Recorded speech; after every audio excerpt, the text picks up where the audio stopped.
What's the best exercise for blood sugar? First, a little motivational reality. Nearly 2 out of 5 American adults, 96 million of us, have prediabetes, according to the latest US government estimate. As the name implies, prediabetes is a kind of metabolic purgatory. It means you have chronically elevated blood sugar, and you're on the road to type 2 diabetes if you don't bring it under control.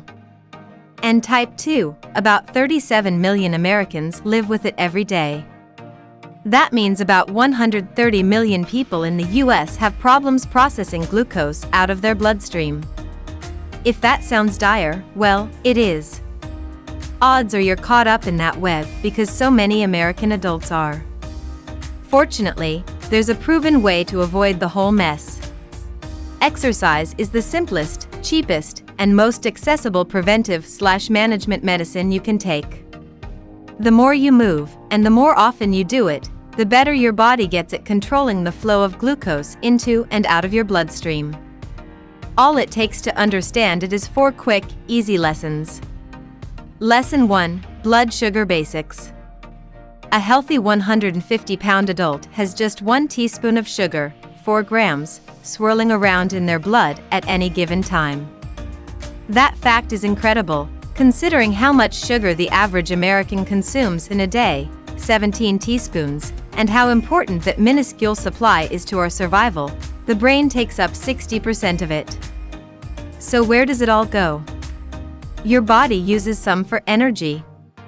Your muscles and liver store some in the form of glycogen. Anything left over is converted to fat. It works in reverse when you go a few hours between meals. Your body keeps your blood levels steady by taking some of that glycogen out of your muscles and liver, changing it back to glucose, and returning it to your bloodstream. Meanwhile, your body mostly uses fat for fuel while you're at rest, which helps preserve that stored glycogen for when you really need it, during exercise. That's why physical activity is such a key element in controlling blood sugar. Now, the first question many people have is, what exercise should I do? Another way of asking, what's the best exercise for managing my blood sugar? The quick answer is, any movement is positive. The longer answer is, different types of exercise help you control blood sugar in different ways. Same with different intensities within each category. And we'll get into all that. But let's start with a simpler question. What's the least amount of exercise you can do and still get a measurable benefit? Lesson 2: A little movement can go a long way. Spencer Nadolsky, DO, is a board-certified family doctor who specializes in treating patients with obesity and type 2 diabetes.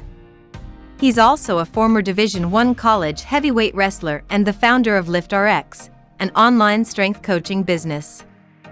So when Nadolsky talks to his patients about exercise, you'd expect him to focus on resistance training.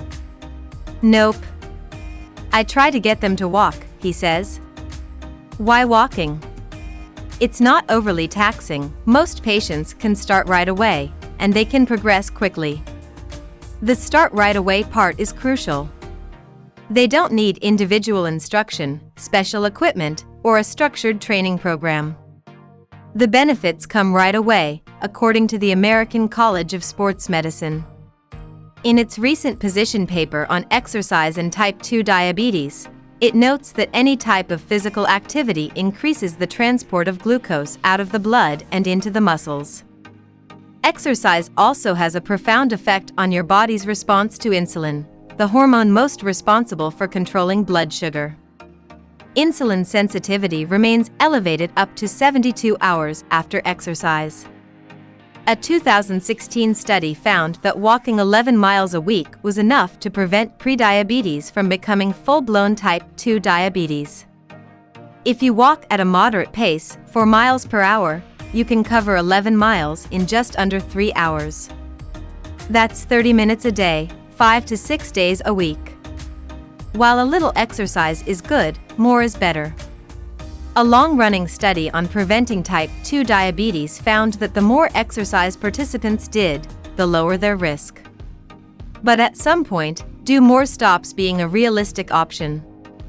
Even if you can tolerate the repetition, you eventually run out of hours in the day. Fortunately, there's another option, one that helps you control blood sugar in a fraction of the time. Lesson 3: Harder work brings faster results. Martin Gibala, PhD, published his first study on high-intensity interval training, HIIT, in 2005, when he was an assistant professor of exercise science at McMaster University in Hamilton, Ontario. He's now chairman of the department, thanks in part to the dozens of HIIT studies he's published since then. He is also the author of the 1-Minute Workout: Science Shows a Way to Get Fit That's Smarter, Faster, Shorter. You can find any number of ways to do HIIT workouts. For example, after a short warm-up, you could go really hard on a stationary bike for 30 seconds, recover at a slower pace for 60 seconds, and repeat several times. In just 10 minutes, you can get a pretty good workout. And you don't even have to go hard.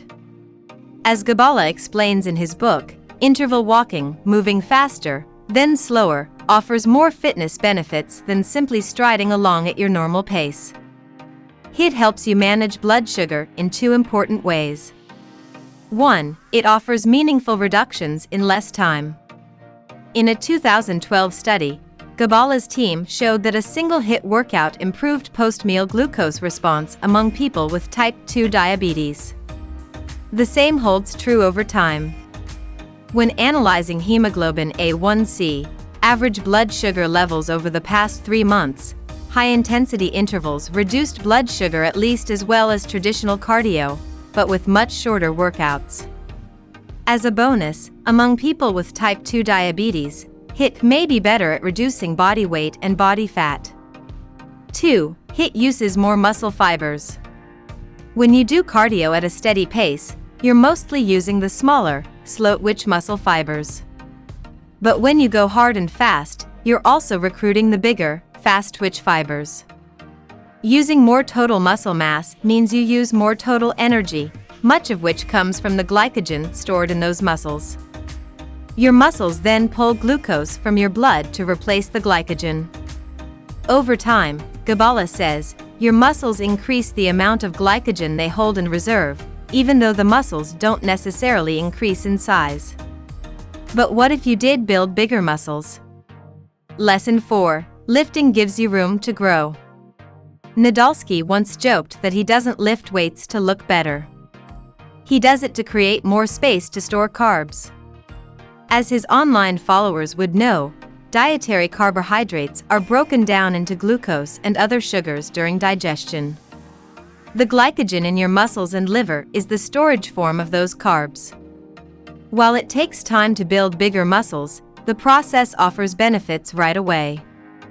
Strength training, like any other type of exercise, will sensitize your muscles to insulin, Nadolsky says. That means your muscles will be primed to pull more glucose out of your bloodstream in the hours after your workout.